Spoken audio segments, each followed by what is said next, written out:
Today's ancient witness comes to us from Acts chapter 2, verses 1 through 21. And there is a yellow insert in your bulletin if you'd like to follow along. When the day of the Pentecost had come, they were all together in one place. And suddenly from heaven there came a sound like the rush of a violent wind, and it filled the entire house where they were sitting. Divided tongues as of fire appeared among them, and a tongue rested on each of them. All of them were filled with the Holy Spirit and began to speak in other languages as the Spirit gave them ability. Now there were devout Jews from every nation under heaven living in Jerusalem. At this sound, the crowd gathered and was bewildered because each one heard them speaking in the native language of each. Amazed and astonished, they asked, "Are not all these who are speaking Galileans? And how is it we hear each of us in our own native language? Parthians, Medes, Elamites, and residents of Mesopotamia, Judea and Cappadocia, Pontus and Asia, Phrygia and Pamphylia, Egypt and the parts of Libya belonging to Cyrene, and visitors from Rome, both Jews and proselytes, Cretans and Arabs. In our own languages, we hear them speaking about God's deeds of power." All were amazed and perplexed, saying to one another, "What does this mean?" But others sneered and said, "They're filled with new wine." But Peter, standing with the 11, raised his voice and addressed them, "People of Judea and all who live in Jerusalem, let this be known to you and listen to what I say. Indeed, these are not drunk, as you suppose, for it's only 9 o'clock in the morning. No, this is what was spoken through the prophet Jewell. In the last days it will be, God declares, that I will pour out my spirit upon all flesh, and your sons and your daughters shall prophesy, and your young men shall see visions, and your old men shall dream dreams. Even upon my slaves, both men and women, in those days I will pour out my spirit, and they shall prophesy. And I will show wonders in heaven above and signs on earth below, blood and fire and smoky mist. The sun shall be turned to darkness and the moon to blood before the coming of the Lord's great and glorious day. Then everyone who calls on the name of the Lord shall be saved." This is the word of the Lord, as they say.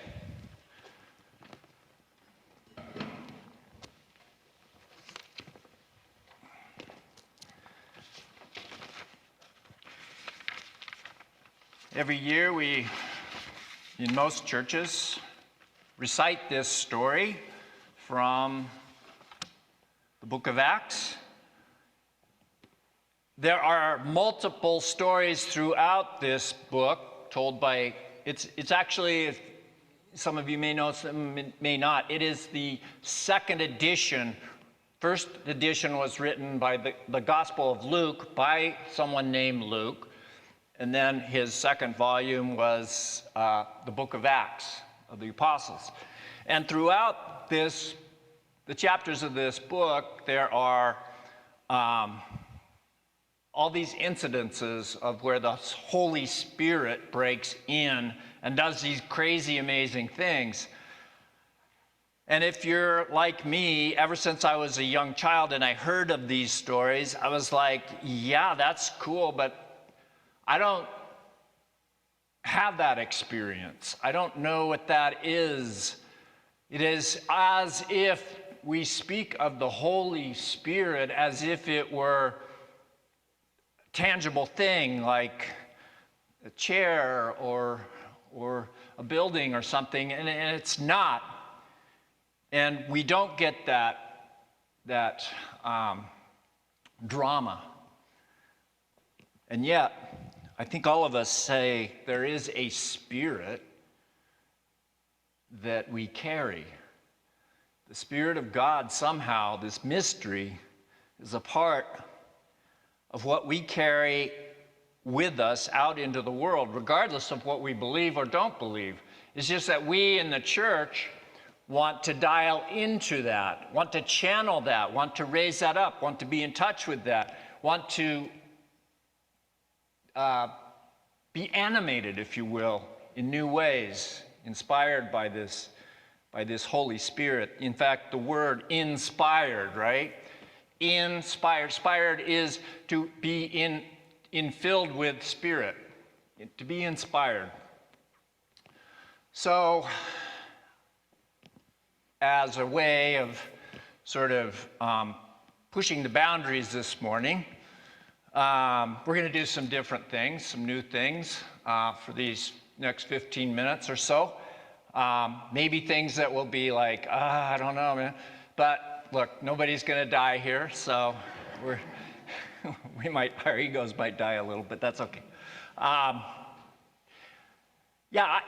was trying to work on this sermon and as just a sermon, and I realized maybe we should push out of just the old sermon mode. I did write just a kind of a free flow of ideas, so I will share that with you. It's not exactly a poem, but it's kind of a prose poem. And what I thought of was this image of ancient ruins, and that there was once a spirit there. And maybe it was because last week I was preaching on Paul's going to Athens, where many of you have been to some of these places where there are these ancient ruins, these old civilizations that are no more. And yet at one time there was a spirit.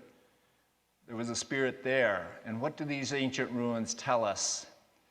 And so I just started writing. I said, ancient ruins of vibrant cultures, alive with the spirit but no more. The past bones that remind the living of a vibrant life that was but is no more. The spirit is moved on. Why seek the living among the dead? He is alive. Go and find him. Where is the spirit? Alive today, right now. Where are you, Jesus?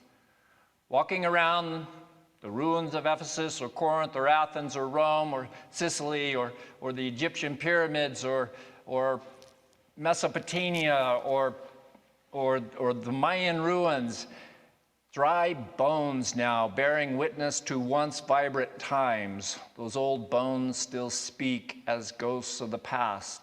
And what do these ruins say to us?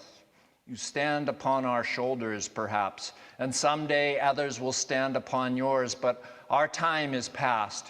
You are our legacy. What are you doing with your time, these times, now? What is the Spirit telling you? What is the Spirit birthing through you? Do not be daunted by the challenges before you. The die is never cast. As long as there is breath, there is life. As long as there is life, there is choice. As long as there is choice, there is opportunity and hope. See, I am doing a new thing. Go and find, go and wait, for he is in Jerusalem, and I am sending the Spirit, the advocate. If God is for us, then who can be against us? And there they gathered, waiting, wondering, hoping, a harvest yet to come, confused. And there the gathered were suddenly caught up short. Surprised yet again, the room was filled suddenly with a great sound, a rushing wind, the tongues and flames that danced upon the heads of the gathered. And suddenly they all began to speak in their own tongues, yet they all understood each other. The Spirit has many infinite voices, yet united by one voice, the voice of God, the voice of love. This is the voice we all share, the voice we all carry, the voice we have forgotten, but it is a voice that has not forgotten us. This voice is the voice of the Eternal One that breaks forth in this earthly life of humans in small fits and starts. It is constant just below our veneer of vanity, our restless pursuit of misbegotten distractions of wealth and pleasure and fame, obscured by our fear of being discovered, our fear of not being enough, the old ghosts that dog us with the ancient lie, God really doesn't love you. You must earn, if at all, God's love, and even then, it may be tenuous, a transactional situation. But the Spirit cannot abide with such lies. In fact, the Spirit vanquishes these lies. See, I am doing a new thing. The old is gone, the new is here. It always has been. Wake up, arise, your time has come. The old wine has gone sour. Drink of the new.